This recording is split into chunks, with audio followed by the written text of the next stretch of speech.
Malakas din boses ko.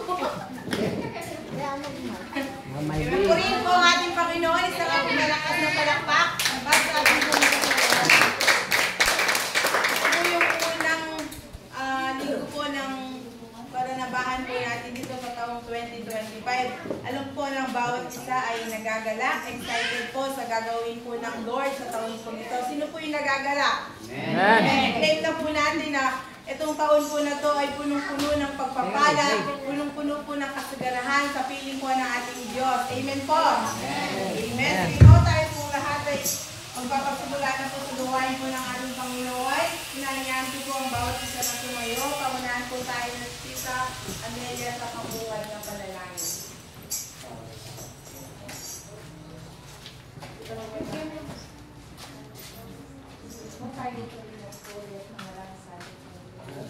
Tingin po natin sa kanya lahat na ito.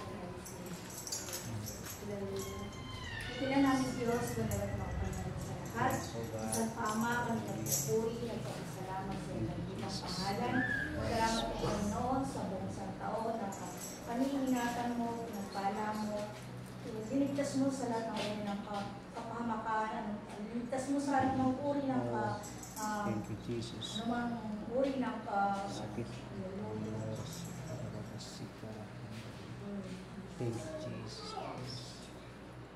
Anumang sakit at karamdaman, Panginoon, salamat Panginoon sa kalakasan, kalusugan, biyat at pagpapala mo, Panginoon.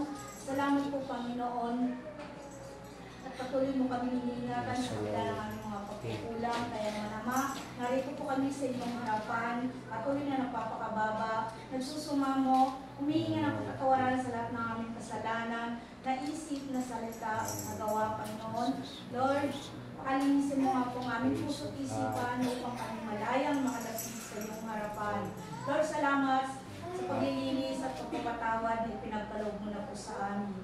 Naman ang gawa ng kaaway, kaya aming minawasak, inaadlang sa pangalan mo Jesus, sa pangalan mo Jesus. Panginoon, ang banal ng Espiritu ay malayang pagkakasibol namin. Ikaw lamang Ama ang aming sasambahin sa Espiritu at katotohanan. Panginoon, sa oras na ito, iniling po namin ang banal ng Espiritu.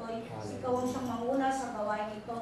At Panginoon, ikaw po ang siyang malayang pumilo sa bawat sa po sa amin. Dalangin po namin, Ama, maging anak ang inyong anak na gagamitin, na patuloy mo siyang bigyan ng karunungan, sibayang kapayagan na nagmumula lamang sa iyo, Panginoon, at maging sa amin, sa lahat ng taong narito na salamat, Panginoon, sa kanilang buhay na naglang ng oras sa panahon, upang sila, Panginoon, makinig na yung mga salita, nawaan ba isa po sa amin, Panginoon, ibuksan mo ang aming kaisipan upang ang bawat salita mo na mayasik sa akin ito, Panginoon, ito'y maunawaan ng sa lahat. Maunawaan po namin, Panginoon, at higit sa lahat, Ama, ito'y itatak mo sa aming puso't isipan, ito'y po'y maigit sa pamuhay namin, Ama, at may bahagi din po namin, Ama, sa lahat ng mga tao na kantunin at kinanlan. Panginoon, sa oras na ito, nang pinapo namin, Ama, ang palusan sa iyong bayan ng gaway, ito, pinupuri ka namin, pinakasalamatan sa pangalan ko namin, Panginoon. Amen.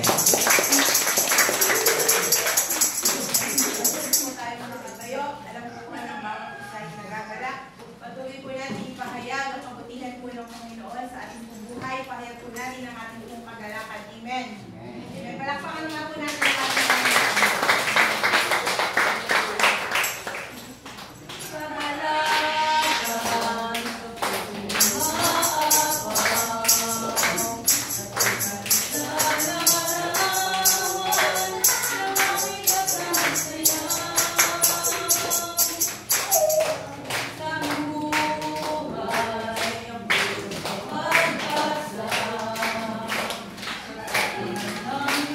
Oh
sa buhay po namin.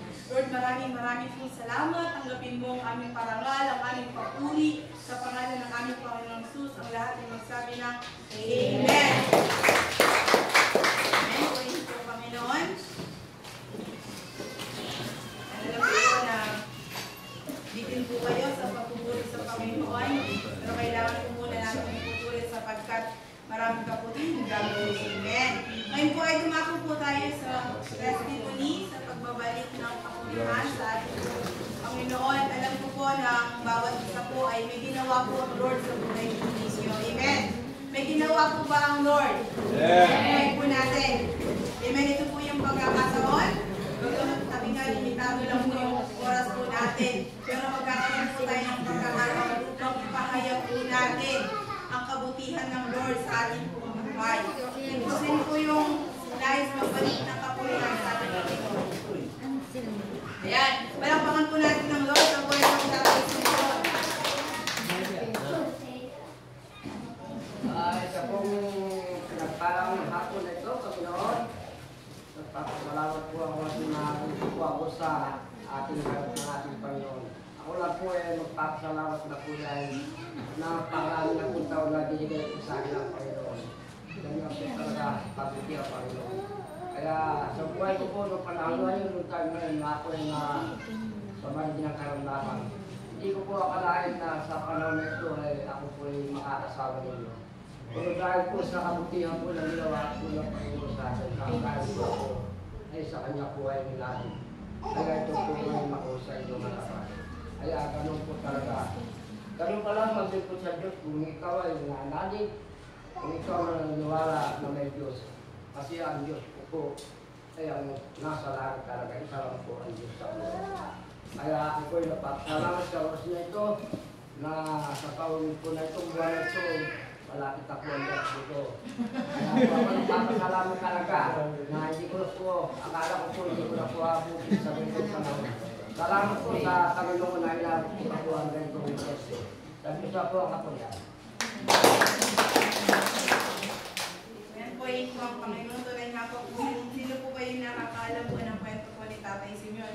Kung alam po natin, di po ba, nung panahon na nasa ospital po siya, sabi nga isang mulate na lang po yung hindi po pumipirma. Hinanap na po siya ng libingan. Amen. Pero ngayon po, napakalakas po niya. At yung mga malalakas po dati ay nauna pa po nawala sa kanya. Amen. Ganun po kakapangyarihan po ang Panginoon. Minsan inaalam po ng Lord na makaranas po tayo ng ganun pagsubok para makilala po natin at tanggapin po natin sa ating pong mga buhay. Amen. Sino pa po? Ayan po. Ay, sige tayo. Di ba palapakan po natin ng Lord?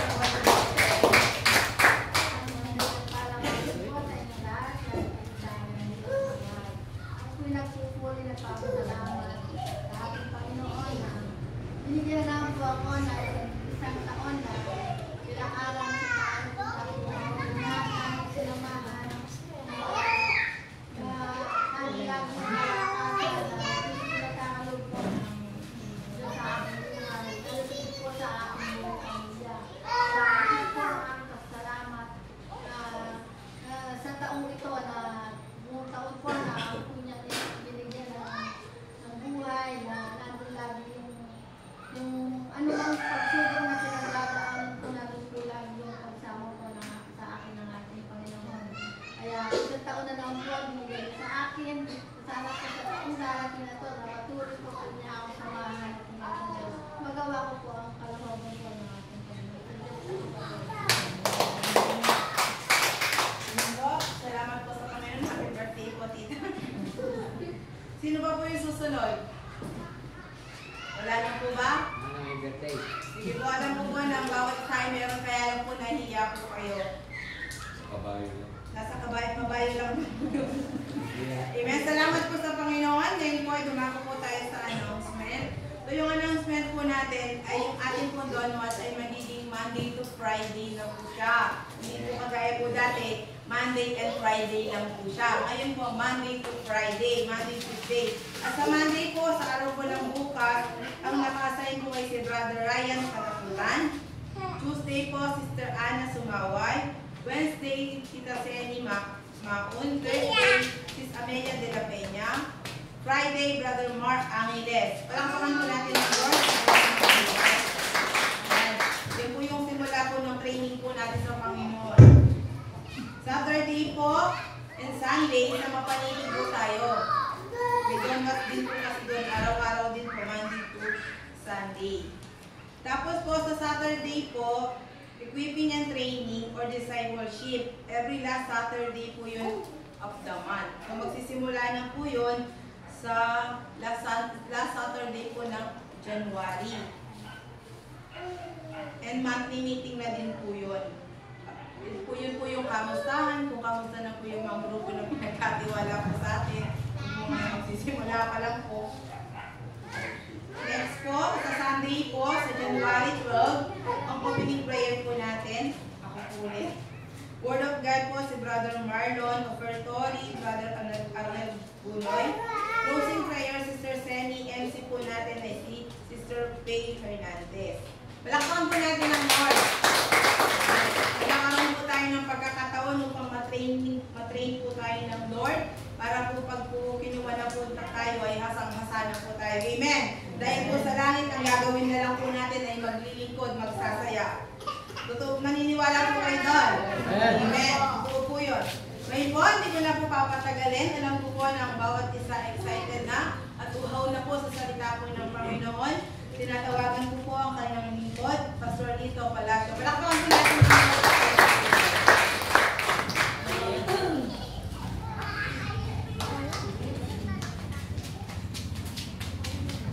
ang New Year po sa mga usa. Ayan po. Sabi ko si Sister May, alam daw niya, excited na po. Sa purihin po ang Diyos. Mag-check ko lang po yung cell po para mawag po si BBM. Dito po masagot. Speak lang po. So, muli po ay isang pinagpalang bagong taon po sa bawat isa. Pinagpalang magandang handaro din po sa inyong lahat. Kaya ako po pinadjust yung upuan po ninyo para po medyo maluwag po kayo po. Pag nagsiksikan na po tayo, okay lang po magdikit-dikit na lang po tayo. But sa ngayon po, pwede naman kung mas malaki po yung distansya. At kung mapapansin po ninyo, ay konti na lang po yan. At yan. Bahala po ang Lord dyan, magpuprovide ng lahat pa po ng kailangan. Pati po yung kuryente na yan. Electric fan po siguro. Isa sa mga unahin din natin. Okay po. Tapos yung projector po siguro, na video projector. Kagaya po ang ginagamit po sa lapungan. Meron po silang gano'n. Cellphone lang po yata yung kailangan na may connection po doon. Para po pag kumakanta, hindi po naghihirap yung mga kalooban po ninyo, hindi po kayo makasabay, lalo na kung hindi po abisado yung lyrics, eh mahirap po kumanta na hindi mo alam kung ano yung lyrics. Tama po. So, meron po kasi nakita nung last month po yun, second Sunday po kasi sa lapungan, so silayo po. Yun ang ginagamit po nila. So, wala lang naman. Alay nyo ay one of these days, dumating na rin yun para sa mga pupali. Po pala.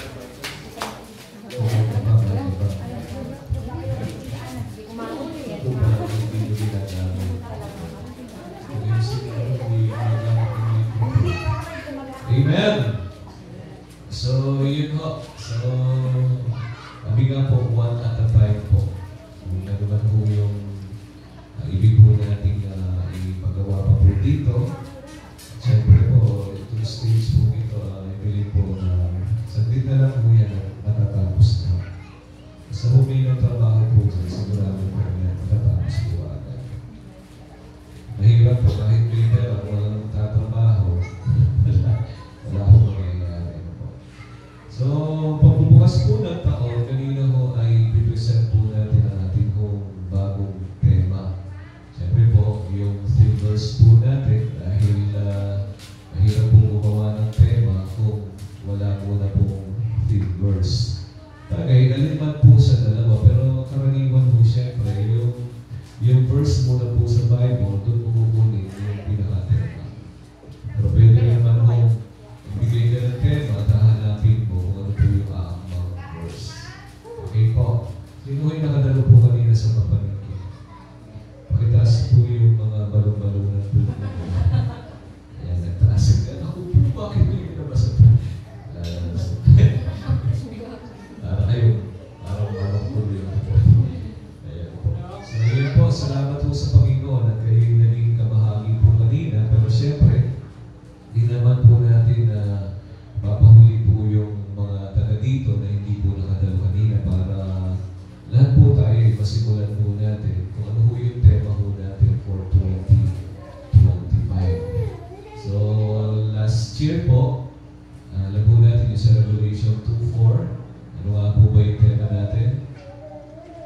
Jesus, my first love.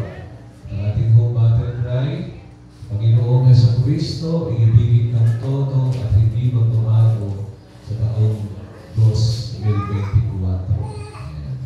So this year po, ang tema po natin, yung sa Matthew 1:23, at yan po yung pagbubulayan po natin maya-maya.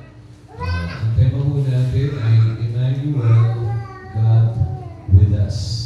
So sa iba po, God is with us. Sa Tagalog naman po, kasama ho natin ang Diyos or sumasa atin ang Diyos. So ang ginamit ho natin is God with us.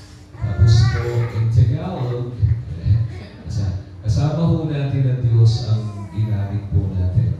So yung battle cry ho natin, sa mga hindi pa ho nakarinig kanina, pagkamat nagkamali ho ako ng konti. So yun po, ang mga battle cry natin. Kamali na to.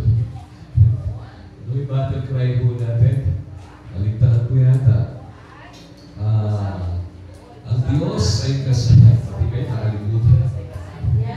Ang Diyos ay kasama ko at kasama ko, hindi magbabago, hindi maglalaho sa taong 2025. Tural po kailangan magka-right po yun para maganda ho pakinggan. So, syempre ho, dito muna po tayo magbasa po sa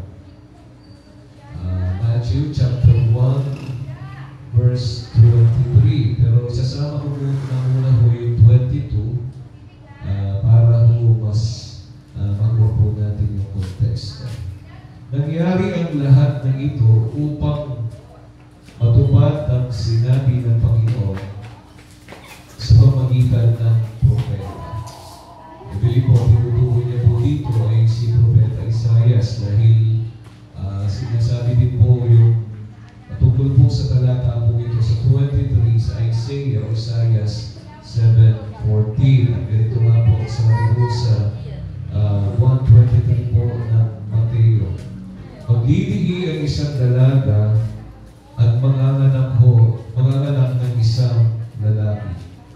At tatawagin ito Emmanuel sa Pilipino po.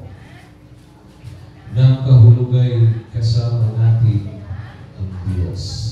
Sapit po tayo, manalangin. Pinamahal po namin Diyos na makapangyarihan sa lahat. Tunay nga po, nagpapasalamat po kami na sa unang araw po o linggo ng taon po ito ng 2025 ay muli ay pinagkalugo po ang aming pong yearly theme and multiverse po namin at yung battle cry po namin. Salamat sa iyong kapahayagan, Panginoon. We believe, Lord, na meron kang dakilang plano kung bakit ito yung tema na ibinigay mo po sa amin, na ito yung di lamang po namin idideklara, kundi panghahawakan, lalakaran po namin aming isa sa buhay, Panginoon. Sapagkat ito'y mula po sa iyong mga salita at kung aming susundin ng iyong mga salita, Panginoon, iyong mga pinag-uutos, kami po ay tunay na mga alagad mo, Panginoon, at iyak na hindi po kami mapapahamak kasama po ng sanlibutan po ito. At malaya ka po kumilos, gumawa po ng mga bago, mga dakilan, mga hamang bagay sa aming kanyang buhay, magpakahayag ka, Panginoon, ang tunay na kumilos sa iyong buhay at mag-isa makapangyarihan salita mo sa bawat isa po sa amin. Minamahal ka po namin at aming kang sinasamba, aming Ama, dakilang Diyos, aming Panginoong Jesus. Amen. Amen. Palapakan po natin ang Panginoon. Amen. So, karaniwan, ito pong talata po ito yung ginagamit ako kapag panahon ng celebration po ng Kapaskuhan. At ang tinutukoy nga po dito ay ang pagsilang ho ng ating Panginoong Jesucristo sa kanya po pagkakatawang tao, pagiging tao po niya. At alam na rin po natin ang kwento kung bakit po siya isinilang sa mundo ito, sa po siya isinilang. Alam po natin na ito po'y sa samsapan ho ng mga hayop o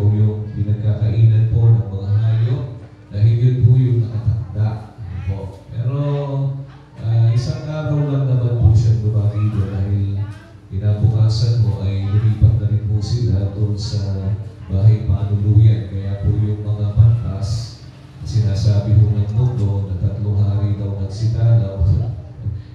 Binigyan pa po ng pangalan, hindi ko lang po alam kung saan po nila nakuha, napulot, na meron po 3 hari nagsidalaw. Wala naman po sa Bible po yun, di po ba?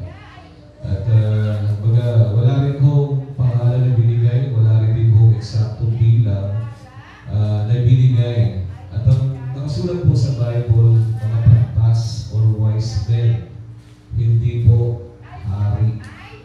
At sila po ay dumalaw na sa pag-ito sa baby Jesus, sabi niya, nung nasa bahay na po, nagiging po yung nakalagay po sa bilen, di po ba, na yun daw 3 hari nagsidalaw, ay nabutan pa po, doon po yung baby doon sa pinagkakainan po ng mga hayop. Hindi po totoo po yun. Mali po, marites po yun. Ang umabot po na dumalaw po doon ay yung mga pastol ng mga tupa po. Dahil sila po yung pinakamalapit doon, pinausap po ng anghel ng Panginoon, kaya ho, mabilis lang po silang nakarating po doon sa lugar dahil malapit lang po sila sa kinaroroonan ng sanggol ni Sinilang ang yung ho pagkakatawan tao nga po ng Panginoong Jesucristo. Yung pagiging tao po niya. Amen po ba? Hindi naman po kasi pwedeng pumarito ang Panginoong Jesus, bigla na lang po siyang susumbot na parang kabuti na hindi po alam kung saan kanino nanggaling, kanino anak. Siyempre, hindi po niya i-break po. Kumbaga yung batas ho, di ba? O yung kung paano ho mabubuo po yung isang baby sa sinapupunan. Kailangan mo yan dumaan sa sinapupunan bago iluwal sa mundo po ito. Sabihin, dumaan pa rin po siya doon sa ganung proseso. Bagamat kakaiba po kasi nagdalang tao po si Maria pero birhen pa po siya. Pero hindi naman po siya nanatiling birhen. Kaya kung yun ang tawagin birhen Maria kasi nagkaroon na rin po siya ng mga anak. Pero siya po yung ginamit ng Panginoon upang isilang ho yung pagiging tao ni Jesucristo na ating pong manlulubos o tagapagligtas. Okay po. So, maliwanag na si Blessed Mary ay ginamit lang ho ng Diyos para maging nanay at si Joseph po maging tatay ho sa pagiging tao po, hindi ho sa pagka-Diyos. Kasi imposible ho ang isang ordinaryong tao ay maging ina o tatay ng Diyos. Kasi ho, wala naman ho tatay o nanay o anak na mas nauna pa ho kaysa nanay at tatay. Tama po ba? Kasi ho, kung tatawagin ho ina ng Diyos po si Maria, ibig sabihin, nauna pa po siya sa Diyos. Kaya nga ho natin binabago po yung mga ibang mga nakagisnan po natin. Hindi naman po natin nilalahat yung mga nakagisnan po natin. Kasi kaya nga po ibinigay ang salita ng Diyos sa Timothy 3:16 para ano po? Ito po natural, ginasihan po ng Diyos yung mga kasulatan po dito para po ituro yung katotohanan, pamulaan ng maling araw, tuwid na rin gawain at akakain po ang tao sa matuwid na pamumuhay. Hindi ko mo nakagisnan po natin, yun na lang po yung makakasanayan natin. Basta parang madali ang buhay, kung ano yung nakagisnan, ipagpatuloy na lang. Okay lang naman kung ipagpatuloy kung tama yung nakagisnan. Pero kung mali, kaya nga ibinigay sa salita ng Diyos, hindi lang po para gawin kong dekorasyon po o display po yung Bible. Binigay po ito sa tao, natural tao po yung gagawa po niyan. Tama naman po yung katukuwiran mo ng mga Pinoso po. Bakit ko ba masaya? Bakit paniniwala? Tao lang mo. Natural tao gagawa niyan. Alam ka na ba utusan ng Diyos yung baboy? Anong magiging ano po niyan? Oink. Nasabi sa oink. Tao po siyempre ang gagawa. Pero yung kaisipan o yung mga salita na nakapanood po sa Biblia, galing ho sa Diyos.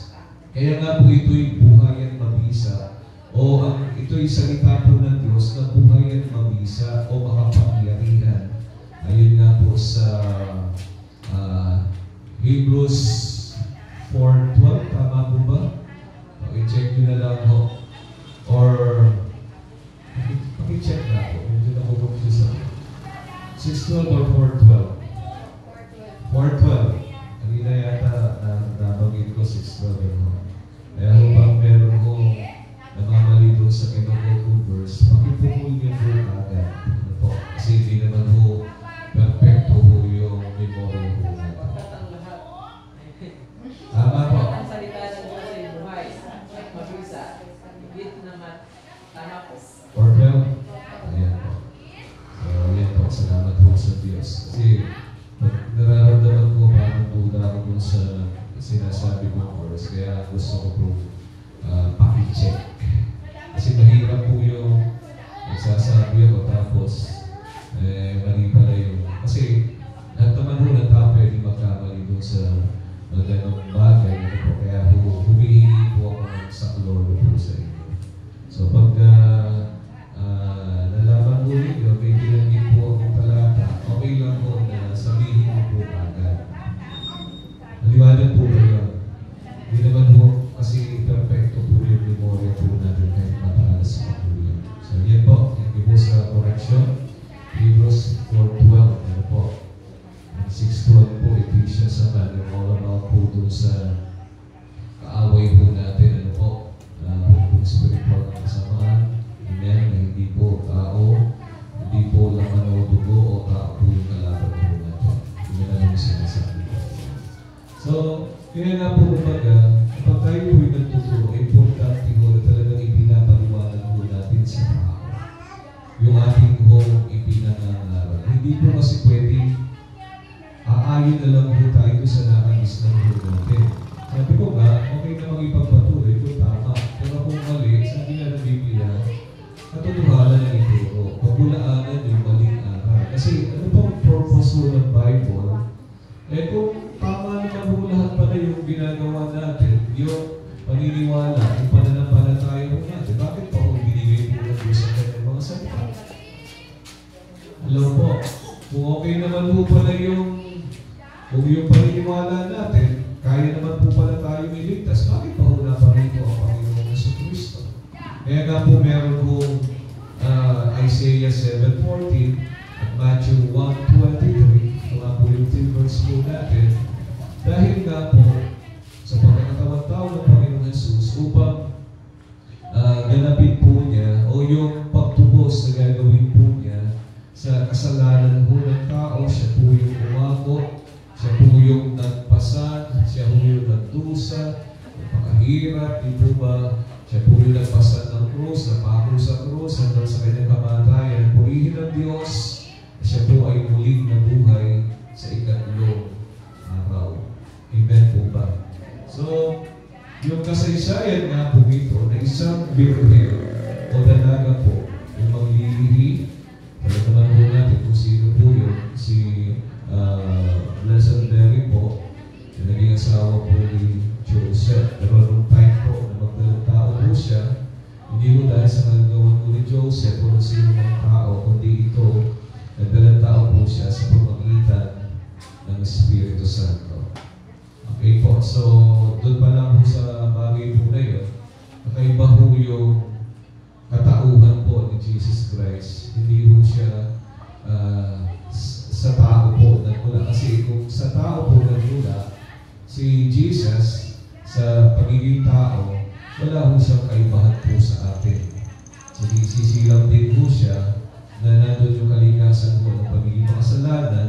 Kung ganun po yung kalagayan po niya, nangangailangan din po siya ng tagapagligtas. So hindi po siya pwedeng tumubos o magbayad, umako ng ating mga kasalanan sapagkat siya rin po ay lalabas ng mga kasalanan. Pero hindi po gano'n naging kaparaanan po ng Diyos. Kaya lang, kailangan po niyang dumaan sa proseso ng pagiging tao din po. Pero ang kakaiba, siya po ay ipinanganak po ng isang birhen o ng isang dalaga na wala hong union na nangyari, di po ba, between po kay Joseph at kay Mary, kundi po ito sa pamagitan ng Espiritu po ng Diyos. Amen po. So, Sa talata po ito, ay makita po natin yung binabanggit sa pangalang Emmanuel o Emmanuel, na siya po'y tatawaging Emmanuel or Emmanuel in English po. Kasama po natin ang Diyos o sumasa atin ang Diyos, or God with us, or God is with us. So alin man po doon, kaya na binanggit niyo po kanina umaga, pareho lang naman po yun, okay lang naman po, alin man po yung gamitin po natin. Pero mas kinuha ko po yung kasama po natin ang Diyos. Alam ko kasi mas may dating po siya kaysa po doon sa isang ibang word na ginamit po sa Bible. Amen po. So, nung panahon po na yun, talagang literal po nilang nakasama sa pamagitan po ng ating Panginoong Jesus. Kaya nga po binanggit na kasama po natin ang Diyos. Nakita po nila, narinig po nila, nakasama po nila yung salita na naging tao ayon po sa John 1:14. Nakasama po mismo ng mga alagad ng time po na yun. Pero hindi naman po nagtapos nung bumalik sa langit ang Panginoong Jesus. Hindi lang po yun yung pagkakataon na siya po ay kasama po ng mga alagad, kundi po may binanggit din po siya sa Matthew 28 verse 20 dun sa letter B o bandang gitna po. Ang sabi po niya, tandaan ninyo, ako'y laging kasama niyo hanggang sa katapusan ng sanlibutan. Dito po sa una, kasama natin ang Diyos, tumutukoy po sa Panginoong Jesus. Yung binanggit naman po ni Jesus, natandaan daw po natin na siya po ay laging kasama natin hanggang sa katapusan, tumutukoy naman po siya sa banal na Espiritu. Sa Espiritu Santo na tinatanggap po ng bawat nananalig po sa ating Panginoong Jesucristo. Meron po tayong lahat na Espiritu na galing sa Diyos. Ito po yung tumutukoy sa buhay na taglay po natin. Lahat po ng sinisilang sa mundo ito, mga taong nabubuhay, meron po lahat yan. Pero iba po yung patungkol po sa Espiritu Santo. Yan po ay pinagkakaloob o ibinibigay. Kung titingnan po natin sa Bible, hindi po sa lahat ng tao. Pero bukas po yan para sa lahat po ng tao. Pero specifically, ang makikita po natin, tumanggap ng Espiritu Santo, may pagkakakilanlan po sila. Ito po yung mga sumasampalataya sa Panginoong Jesucristo. Tinanggap si Jesus bilang Panginoon, tagapagligtas, o Panginoon ng buhay po ng bawat isa. Kaya humapalad po tayo kung baga ho sana nakatatak na ho sa atin ang Espiritu ng Diyos. Ibig sabihin, parang lumalabas na hindi na ho tayo pag-aari ng mundo po ito. Hindi na ho ang kalakaran ho ng mundo ito ang nagmamaliw para sa buhay ho natin, kundi ang Espiritu Santo na o Espiritu ho ng Diyos na siyang ipinagkaloob sa atin, tinanggap ho natin buhat sa Diyos. Kaya ho, kumbaga, taglay ho yung kasiguraduhan ng kaligtasan. Hindi ho ito patsamba-tsamba, baka sakali, hindi ho ba malay ho natin, siguro. Hindi ho. May assurance po ang kaligtasan ng mga sumasampalataya sa Panginoong Jesucristo. Dahil maliwanag naman po yung sinasabi sa John 3:16 na gayon na lamang ang pagsinta o pag-ibig ng Diyos sa libutan, kaya binigyan niya ang kanyang butong na anak. Sino po yun? Ating Panginoong Jesus, upang ang sa kanya'y sumampalataya ay hindi mapahamak, kundi magkaroon ng buhay na walang hanggan. Gawa 4:12, kay Jesucristo lang po matatagpuan ang kaligtasan. Amen po ba? Sa Efeso 2:8, na dahil o sa kagandahang loob ng Diyos ay naligtas po tayo sa pamagitan ng pananampalataya o ng specifically pananampalataya, pananalig po natin kay Jesucristo. Si Jesus ang daan ng katotohanan ng buhay, John 14:6, John 11:25, siya ang muling pagkabuhay at ang buhay. Marami hong katotohanan, babasa po tayo sa Biblia. Hindi po isang ordinaryong tao po ang Panginoon. minsan, pag ako po'y nangangaral publicly, lalo na sa lamay ho ng patay, nasabi ko po, kung si Jesucristo po ay tao rin katulad ho natin, wala na hong saysay na basahin po ang Biblia. Bakit ho? Useless na ho eh. Eh ano ho gagawin ho natin kung si Jesus ay tao lang? Eh, para saan pa ho kami nagpapastor na pinapangaral po namin ang katulad lang po naming tao? Anong matatawag po sa atin doon? Kung tao po siya, edi sumasamba din po tayo sa Diyos. At pag gano'n ang labas po natin, tao lang sinasamba natin. At ano kung sa nung siya pa'y napako, di ho ba, namatay sa krus, muling nabuhay, kung tao lang po siya, paano siya magiging tagapagligtas kung tao lang siya? Kasi kung bilang tao, alam po natin, kailangan din ho niya ng isang tagapagligtas. Kasi kung hindi po siya magkakaroon ng tagapagligtas, eh mapapahamak din po siya. Pero alam naman po natin na ang kwento ho ng Biblia, ang nakasulat po sa Biblia, naniniwala po tayo na ito po ay mula po sa Diyos. Kasi paano ho mangyayari na itong mababasa po natin sa Biblia, pati po yung pagkakalikha, paano po nilikha, ano-ano yung mga nilikha, ano-ano yung araw na nilikha po ng Diyos yung lahat ng bagay sa mundo po ito. Amen po ba? Ano po yung mga naging kasaysayan, bagamat hindi naman po pwede isulat lahat. Pero may mga mahalagang pangyayari po sa Biblia, nakasulat po dito sa Bible na siya kinikilala po natin sa salita ng Diyos. Kung paano nagpasalin-salin, yung bawat lahi hanggang sa dumating po sa New Testament, yung ba ang pagsisimula ay doon po, doon sa kaganapan sa krus. Hindi ho, nagsimula ho sa Mateo. Saan nagsimula ang New Testament? Sa Matthew. Sa pagitan ng puti at Mateo. So yan po, yung bagong tipan na sinasabi ho natin ay yung kaganapan ng pangyayari ho na naganap po sa ating Panginoon sa Kristo, especially patungkol po sa kanyang kamatayan. Okay po ba?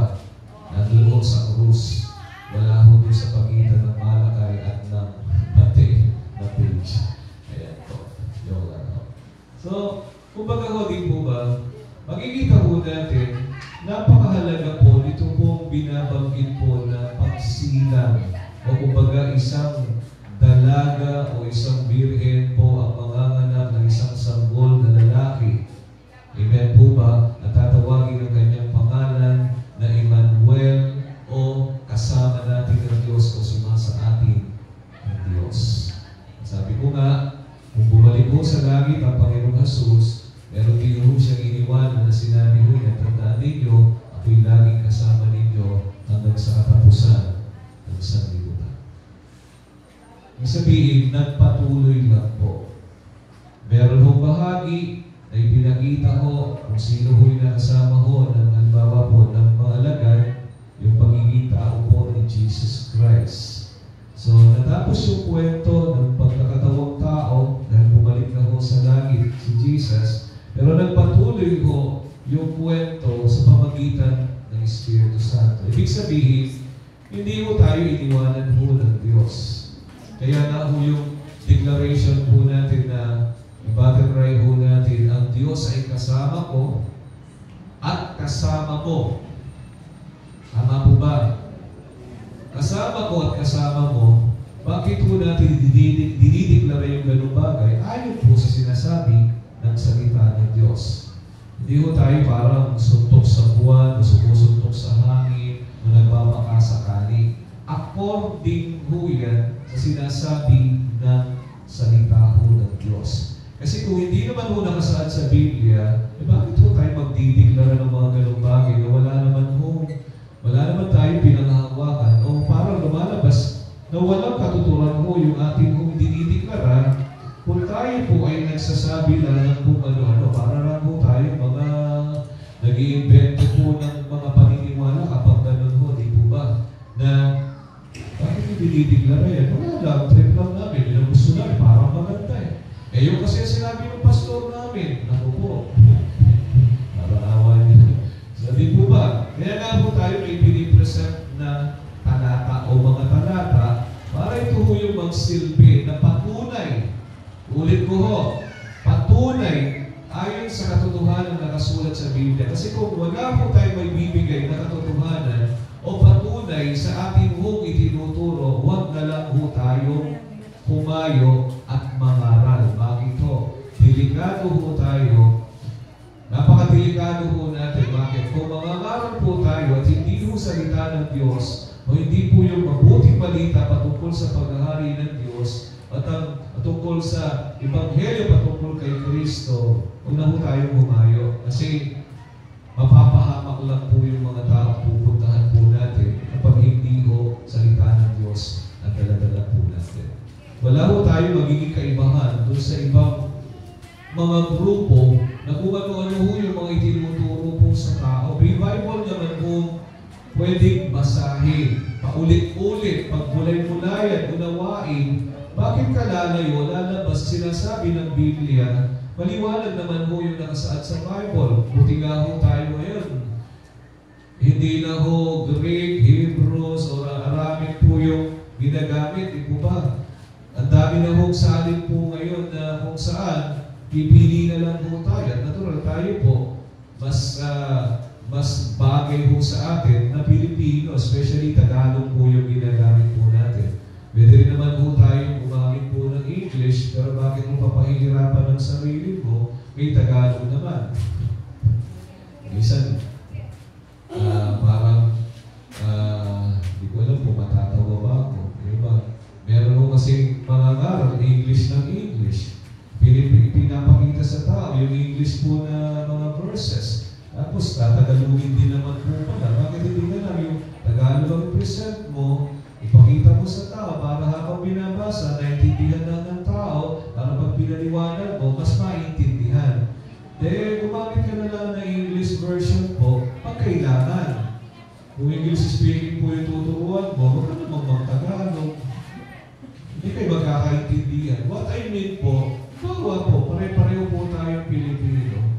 Natural, pinakamabilis na, pinakamadali na, Tagalog ang gamitin mo para madali tayong magkaunawaan. At ang masaklang pa po doon, hindi naman ang magaling mag-English.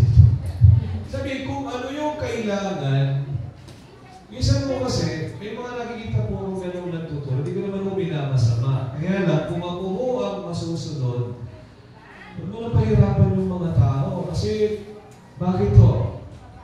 Plain and simple, lalo na ho kung King James pa yung gagamitin mo, lalim ho ng English po na yan. Kung sana lahat po ng nakikinig fluent po mag-English. Doon pa lang po sa pag-intindi ng sinasabi mo, nagturo na po yung mga ilong ng mga tao, sumasakit na sa kaintindi.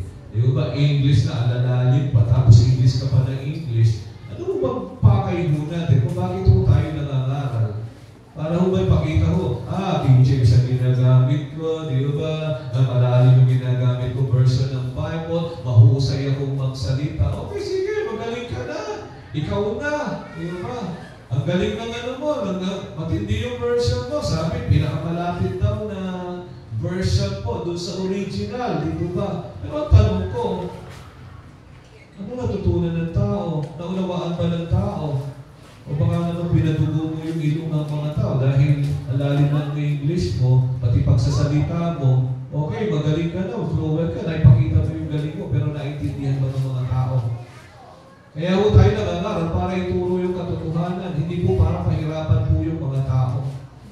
Para pamulaan ang maling aral, ituwid ang likong gawain at akay-akayin po ang tao sa matuwid na pamumuhay. Kailangan, para mas madali mong ma-relate po o masabi mo, maunawaan po ng tao yung ating pinapangaral, gamitin mo yung pinakamabilis, pinakamadali po pwedeng gamitin na maintindihan po ng tao. Hindi ko yung basa ka pa ng basa, English ka ng English, tapos magtatagalog ka, papaliwanag mo pa sa Tagalog. Bakit hindi na lang direct to the point? Tagalog o Pilipino, ang ipakita mo, magsalita ka sa Pilipino, sa Tagalog, para madali na magkaintindihan. Ayun, kung pang-international yung kailangan mong pagtuturo, may conference sa pang-international, marami ho ang mga banyaga, kailangan mo mag-English. Kasi ito pakita yung galing mo sa pagsasalita ng English. Pero kung pare-pareho naman po tayong Pilipino, at English ako na English, gamitin ko yung version ng Bible, English ako sa Tagalogin ko eh. Hindi pa pahihirapan yung buhay ko o kayo po lalo na. Tama po ba? Bakit ba ako napunta doon? Hindi o. Kumahayo nga po tayo, hindi ko para palubuin ang ilong ng mga tao. Siyempre ho, ang gusto ko natin, hanggang maaari, yung home version ho ng Bible na pinakamadaling maunawaan po ng tao. Kasi kaya nga po tayo nangangaral para malaman ho ng mga tao, matutunan ho ng mga tao kung ano ho yung katotohanan na nakasaad sa Biblia, hindi ho para pahirapan sila. Hindi rin ho para ipakita ho natin yung galing ho natin, yung husay ho natin. Okay, given na magaling ka, pero kahit tandaan ho natin, kahit anong husay o galing po natin, hindi ho yan ang kailangan ho ng Diyos sa buhay ho natin. Amen po. May mga pagkakataon na, kung sino yung mahusay, kung sino yung magagaling, yun ang mga sablay, ang mga espiritu. Bakit po? Kasi kung ginagamit natin, mahusay ako, magaling ako, kaya ginagamit ako ng Diyos, ikaw na. Malamang, one of these days, seseplang ka na, babagsak ka na, bakit? Iyaman mo. Talaga dahil sa husay mo. Tandaan natin, kahit anong husay o galing po natin, kapag hindi mo natin kasama ang Diyos, hindi ko tayo sinasamahan ng Diyos, wala ko tayo magiging dapat sa tao. Pwede makita ng tao, ang galing mo, yung husay mo, husay ang fluent mag-English Talaga naman, nukdukan ng lalim yung binabasa ng Bible husay O, ngayon, sabi ko nga, kaya nga ako importante po ito pinagbubulayan po natin. Na, sabi nga, ang Diyos ay kasama ko at kasama mo. Hindi magbabago. Yun ang kagandahan sa Diyos sa ating pinaglilingkuran. Yung pagsama niya po sa atin, sabi nga, kung sinasabi ng Biblia, nakasama natin ang Diyos, tandaan ninyo, ako'y laging kasama ninyo, hanggang sa katapusan ng sanlibutan, hindi mo magbabago ho yun. Mananatili po yung sinabi ng Diyos. Ano po ang kaibahan? Kung sa tao, yung sinabi niya ngayon, pwedeng mamaya, bukas, pakalawa, pwede nang magbago, pwede niyang palitan, pwede hindi niya tuparin, pwede hindi po yun ang gagawin po niya. Pag-tao. Hindi ko po sinasabing hindi pwedeng pagkatuwalaan ng tao. Pwede naman ho. Pero hindi ho pwedeng, kumbaga sa 100% na yung sinabi niya ay sigurado yun na hanggang katapusan. Tao lang po yan. Anytime pwede ho magbago ng isip po yan. Sabi ko nga, yung kasasabi lang ngayon, pwedeng mamaya. Iba na ho yung sinasabi ho niya. Tama po ba? So pag ang Diyos ho nagsabi, kasama ho natin siya, o siya'y laging kasama ho natin hanggang sa katapusan ng sanlibutan, yun at yun po ang mangyayari. Bakit? Hindi po magbabago kung ano yung sinasabi ng salita ng Diyos. Mananatili po ito sa habang panahon sapagkat ang salita ng Diyos. Ayun po sa John 1:1 sa batang grupo ng talata niya.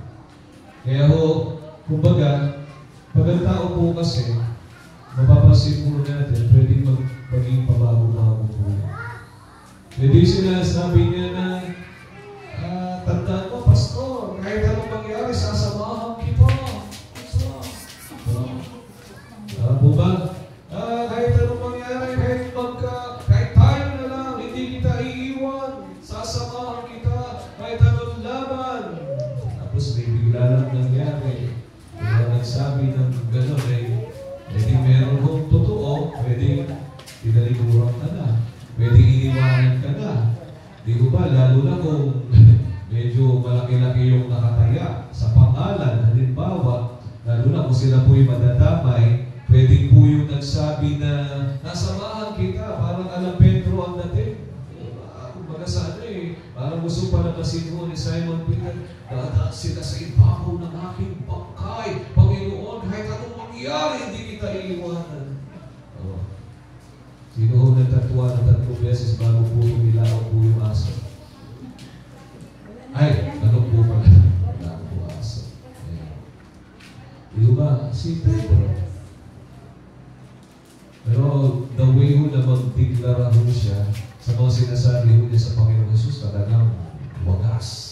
Talagang para hindi matitinag, hindi mangyayari ng Panginoon. Pero siya ho yung nagtatuwa. Well, si Judas Iscariote naman po nagkamali sa ating Panginoon Jesus. Sa tao po, pwede ho magpapagubago ho sila. Tama po ba? Pero pag sinabi ng Diyos, kung laging kasama ninyo, kasama ho natin siya, yun ang hulo. Kahit anong mangyari, ang Diyos ay kasama ho natin. Kahit anong laban, kahit anong pagsubok, kahit anong problema, kahit anong pangailangan, kahit anong karamdaman, o kahit ano pa man na mangyayari po sa mundo ito, maasahan po natin hindi ho magbabago o hindi magbabago ang sinasabi ng Diyos na kasama ho natin siya o lagi ho natin siya kasama. At syempre po, hindi ho maglalaho, ibig sabihin hindi ho mawawala. Pag sinabi ng Diyos na siya'y kasama natin o lagi ho natin siyang kasama, hindi ho yan katulad ng tao na pwedeng anytime maglaho na po yun o mawala na ho siya. Di po ba sa paningin ho natin yung mga nagdideklara, Pastor, kahit anong mangyari, kasamahan ka namin, kahit mangyari pa yung ECO na yan. Diba ba? Hindi kami magbabago sa iyo. Meron ho talagang mapatutunayan mo ho na kahit ano yung nangyayari, maasahan mo po sila. Whether na magsabi sila na nandito lang kami, Pastor, hindi ka namin iiwan, nakasuporta pa rin kami sa iyo. Kahit hindi mo nila sabihin yung mga salita na yun, makikita mo sa tao kung sino ho talaga yung mga taong nandyan pa rin ho sila, ano man po yung mangyari. Ibig kong sabihin, hindi ho sa parang mangusinte, kundi ho para patunayan na talagang katuwang po sila. Kasi bilang mga manggagawa, kami ho'y tinalaga para manguna. Pero hindi ho kami parang mas mataas ang tingin ng Diyos po sa amin, hindi ho. Pare-pareho lang po tayo. Maaaring sa title o position lang po tayo, nagkakaiba. Halimbawa po o pastor, kayo ho ay mga leaders, halimbawa po ng church. Pero sa paningin ng Diyos, pantay-pantay lang po tayo. Isa pa rin ang pananagutan po natin sa Diyos. Ibig sabihin, kung ano yung hinahanap ng Diyos po sa atin, isa lang ang pamantayan. Kung tayo ay nagiging mabuti at tapat, nakatiwala o lingkod po ng ating Diyos. Pastor ka man, bishop ka man, o ano pa man po yung title na nakakabit po dyan, title lang po yun. Okay po, kahit ikaw po ay taga-punas ng upuan, taga-walis ng taga-map ng CR, o taga-ginis ng kung ano, taga-limpit ng ganito, wala akong kinaibahan po yan sa kay pastor ka, o ano pa man yung title po na mas mataas pa, title lang po yan. Hinahanap ng Diyos, nagiging mabuti at tapat ka bang lingkod po niya, katiwala niya. Ano man yung title or position mo in the ministry, ano man yung bahaging ginagampanan mo, mahalaga po lahat po yan. Pero ang kagandahan, meron po tayo sa Diyos na maasahan po natin na kapag sinabi niya siya'y kasama natin o lagi po natin kasama, hindi mo yan magbabago o hindi mo yan pabago-bago. Kasi kung ganun po, para rin po siyang ordinaryong tao na pwedeng magpabago-bago ang kanyang kaisipan. At hindi rin po maglalaho o hindi po siya mawawala na para po bang bisan bula na ang tao po pwedeng mawala po anytime, pwede kang iwanan anytime. Pwede po yung mga nangako ng matindi sa iyo sa isang iglap ay mawala sila sa atin po. Pero hindi po ganun ang Diyos. Maasahan po natin na kung ano yung sinabi niya, ako'y laging kasama ninyo hanggang sa katapusan ng sanlibutan. Tiyak po yun na ginawa, ginagawa, at gagawin po ng Diyos po yun.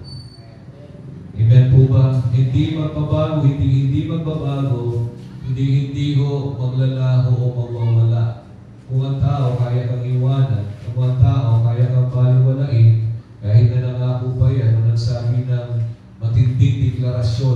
hindi ka niya tatalikuran, hindi ka niya iiwanan, hindi sasamahan kang lagi, pero tao lang po yan.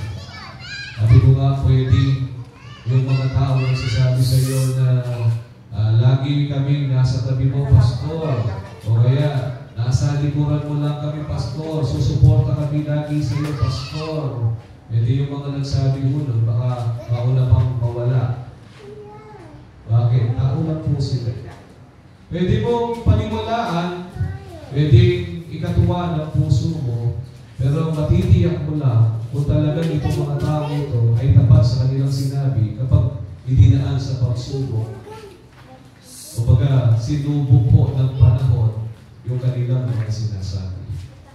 Malalaman mo lang kasi kung tapat ang isang tao, yun sa sinabi ho niya na nandito lang kami lagi, Pastor, susuportahan ka namin, sasamahan ka namin, kahit anong mangyari. Tingnan mo yan. Kung may mangyari, halimbawa po, sa buhay ni Pastor, o sa pinangungunahan ni Pastor, o may mangyari ho, huwag naman ho sana.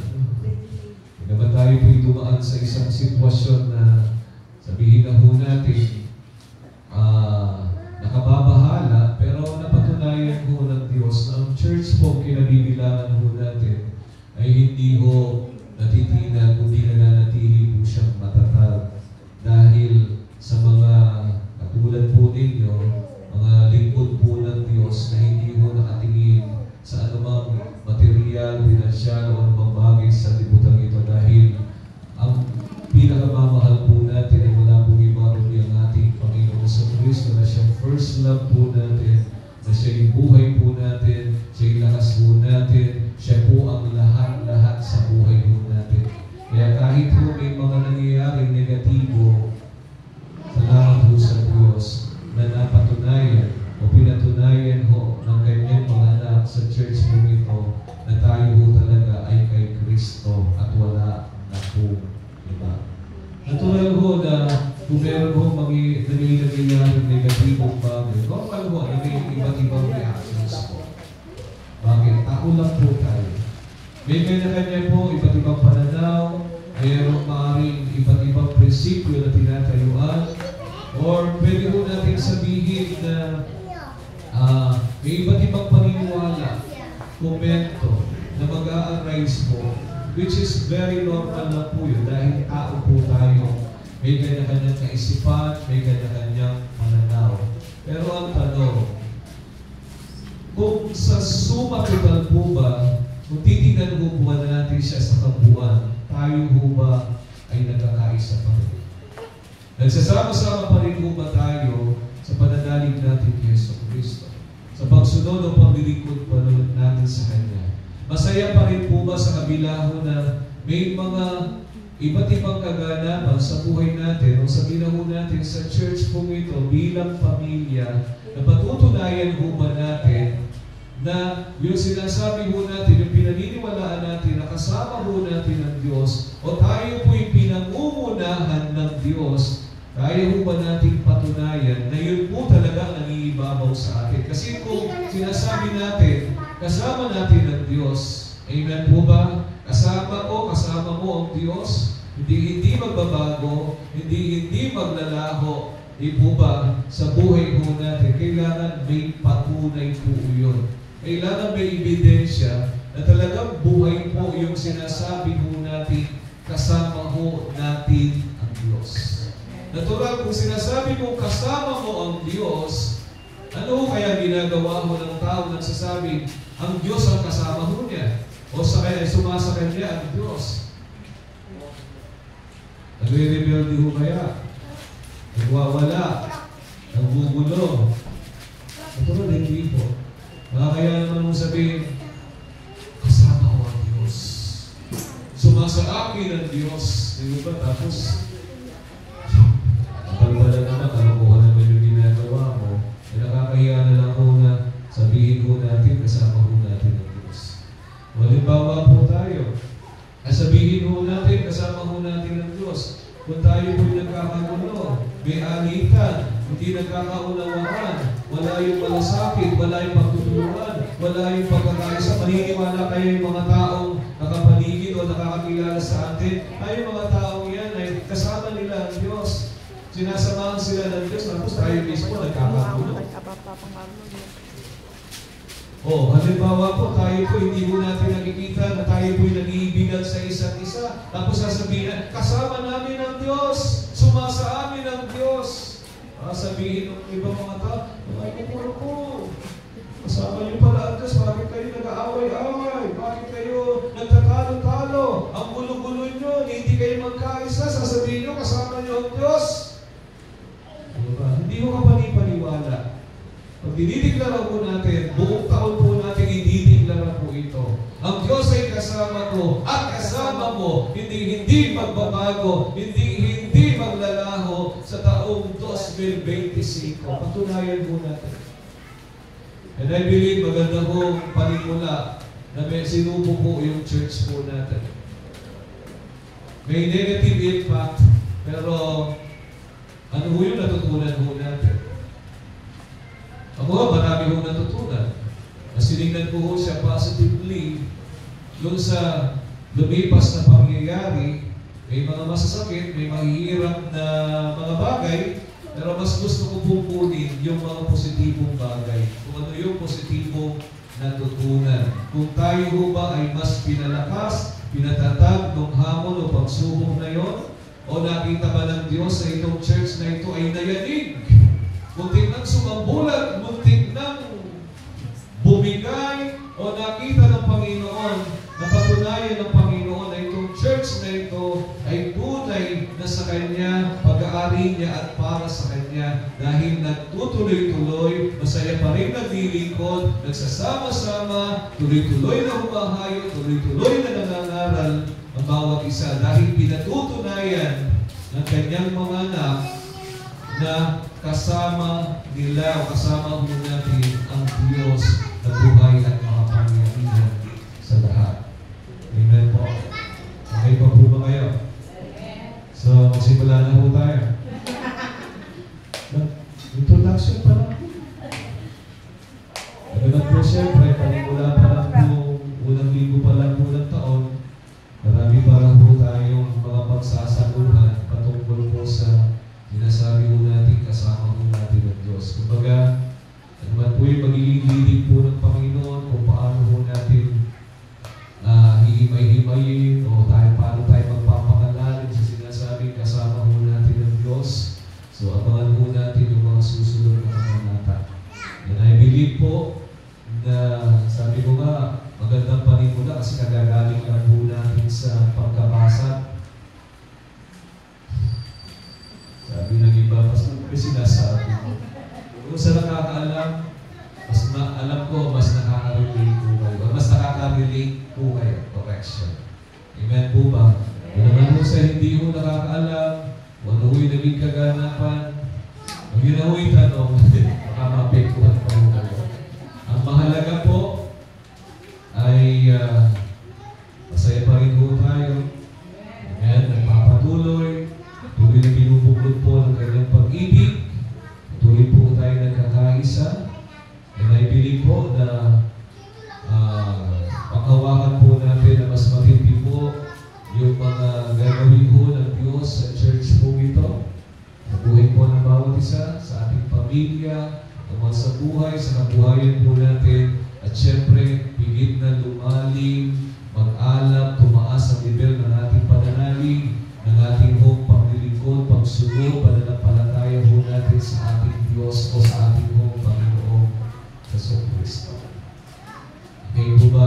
Excited po ba kayo sa mga panibagong mga takila at mga bagay na gagawin po ng Diyos sa taong ito ng 2025 na ating hong panibagong taon na lalakaran o nilalakaran sa kasalukuyan? Okay po. Kasi yung nabanggit ko ginamit ko lang po yung term na galing po tayo sa pagkabasag. Sabi nga binasag para mas lalong mabuo. O matalinhagaan naman po yun. Ewan ko kung meron mo ng pauso yung mga binabanggit ko. Kung kailan ka pinagpala, doon ka nawala. Kung kailan ka dinagdagan, doon ka nabawasan. Yung ba, pinasag para mabuo.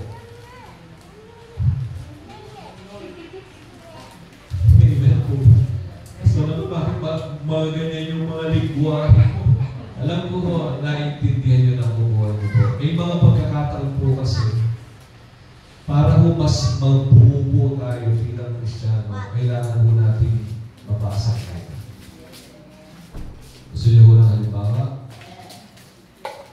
Si Simon Peter ho, di ba, lakas na ho nakarayap niya, laging agresibo yan, di ba? Talaga namang, pag nagpahayag po yan sa Lord, nagtiklara ho, talaga namang wagas eh. Binasa po siya ng Panginoon dahil po sa pagpilawak po niya. Nadala kasi sayang po niya. Kumbaga, yung pagtatatuan niya sa Panginoon Jesus ng 3 beses bago tumilawak po ang manok at hindi pagkabasag po sa kanya. Bakit po? Kasi ang galing-galing po niya eh. Diba? Talagang pag nagsasabi siya sa Panginoon Jesus, kumbaga parang nagtatang sila sa ipapaw na hindi mangyayari sa iyo hanggat ganun po yung dati eh. Ay nakita ko po niya ang Panginoon Jesus ng 3 beses bago tumilawak ng manok. Nabasa po siya. Pero nakitaan po yun, parang mabuo siya ng todo-todo.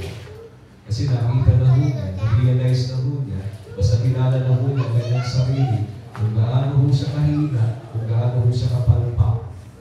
Kumbaga matinding encounter po ang naranasan po niya, pero ang tindi naman ho ng transformation na kanya po naranasan dahil sa pagkabasag po. Hindi ko naman po sinasabi kailangan po tayo mabasag muna lahat bago po. Ganyan po ba? Hindi ko naman po sinasabing gano'n. Pero may pagkakataon, nangyayari po yung gano'n para mas magpakababa po tayo, mas maligluhod po tayo, para mas makita po natin kung gaano at hindi yung pangangailangan po natin sa Diyos, kung gaano natin kailangan ang Diyos. Marami pa po iba. Yun po, may pagkakataon na nangyayari kapag nabasag na ho ng isang Kristiyano. May pagkakataon po kasi, kaya binabasag ng isang Kristiyano para matuto siya magpakabata. Kadalasan po gano'n. Para mas ma-realize po niya na kung gaano niya kakailangan ang Diyos o Panginoong Jesus. Na binabasag siya ng Panginoon para hindi siya magpatuloy doon sa malinyang kaisipan o paniniwala, hindi mag-ibabaw yung pansariling o yung pantaong kaparaan o kaisipan. Kaya kung may mga pagkakataon, binabasag po ang isang Kristiyano o isang tao para mas lalo po niya kilalanin, itanghal, para mas lalo po siyang magpakababa sa harapan po ng Diyos. Pero ang Diyos so ang nagtatakda na ng mga bagay sa buhay po natin. Basta po sa taong po ito ng 2025, yung declaration po natin, huwag lang po natin ipagsigawan, kundi kailangan sama-sama po natin patunayan, nakasama po natin ang Diyos. Amen po ba? Sa buong taon po ng 2025, makita po sa ating pong lahat bilang magpapamilya kay Kristo Jesus na talagang tunay nakasama po natin ang Diyos sa buhay po natin, sa ating pamilya at sa iglesia po ito. At saglit po tayo manalangin. Minamahal po natin Diyos na makapangyarihan sa lahat. Muli nagpapasalamat po kami sa iyong mga salita na aming pinagbulay-bulayan. Salamat po sa kapahigagan mo, sa kaunawaan na aming po tinanggap o pangunawang binigay mo po sa amin, sa karunungan o kaalaman na aming po kinakailangan upang higit na mas maging matalino po kami pagkat ang karunungan na nagmumula po sa iyo ay aming kinakailangan. Hanggat nandito po kami sa mundo po ito sapagkat maraming mga pagkikibaka o mga hamon, nakakaharapin pa po kami sa mundo po ito. Ngunit kailangan po namin mamuhay ng tuloy-tuloy ayon po sa iyong kalooban lamang, Panginoon. Salamat na sa kabilangan po ng mga bagay, napakaraming masasama o negatibong bagay na nangyayari po sa mundo po ito. Ngunit mapanghahawakan po namin ang sinasabi ng iyong mga salita na ikaw ay kasama po namin maging hanggang sa katapusan ng sanlibutan po ito. Ang mga salita po ito ang nagbibigay po ng katiyakan, ng kapanatagan, Panginoon, maging o Diyos ng kapayapaan sa aming kanilang buhay, na meron po kami tiyak na malalapitan, masasangguni, Panginoon, may mapanghahawakan kaming lagi, mayroon kaming buhay na pag-asa, meron po kaming Diyos na lagi naming maasahan, anumang panahon, anumang sitwasyon, o Diyos, ano man ang mangyari sa mundo ito, dahil sinasabi ko na ikaw ay laging kasama namin hanggang sa katapusan ng sanlibutan po ito. Salamat sa assurance o katiyakan ito ay binibigay mo po sa amin. Purihin ka aming Ama, patuloy mo o Diyos na iparana sa iyong mga anak ang iyong pag-ibig, iyong pagpapala, pag-ingat, lahat ng mabubuting bagay na aming po inasahan mula po sa iyo. Ay aming po pinangawagan, tinatanggap sa aming kanilang buhay. Sa iyong lahat ng karangan, kabutihan, sa pangalan ni Jesus, na ating Panginoon. Amen. Amen. To God be all the glory.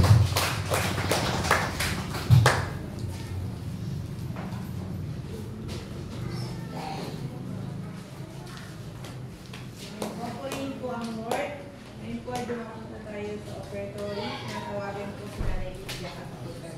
Salamat po natin.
Bata, matanda, o Diyos, kananayan, kapatayan, bawat isang kabataan na narito.